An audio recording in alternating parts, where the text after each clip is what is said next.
Hi, good afternoon, guys. My name is Daniel Alessandro.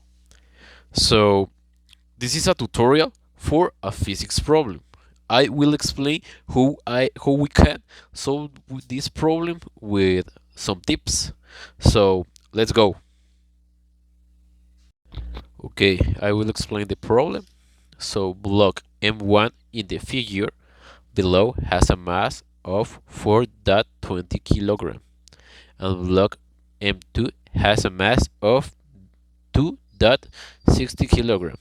The coefficient of kinetic friction between the block 2 and the plane is 0.45. The inclined plane is frictionless. Find the acceleration of the system and the tension in the string. Okay, guys, so we have to write down the information that the problem gave us. In this case, the problem gave us the mass number 1, the mass number 2. We have to find the acceleration on the string. Also, the problem provides us the kinetic friction. We have to find the weight number 1 and weight number 2.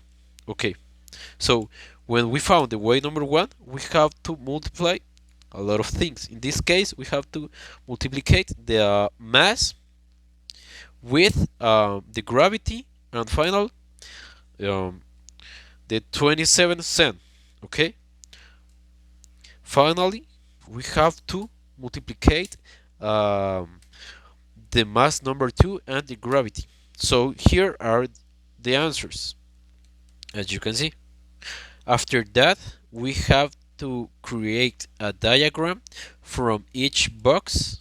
In this case, this diagram is for the box number 1, and this diagram is for the box number 2.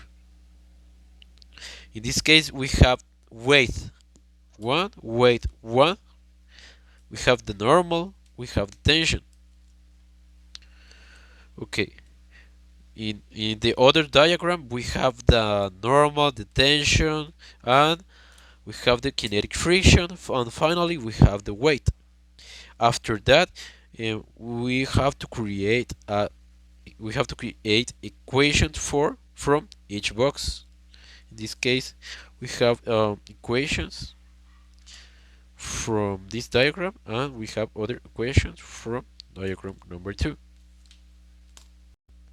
Okay, after that, we have to create a system equations to try to find the acceleration and the string or the tension.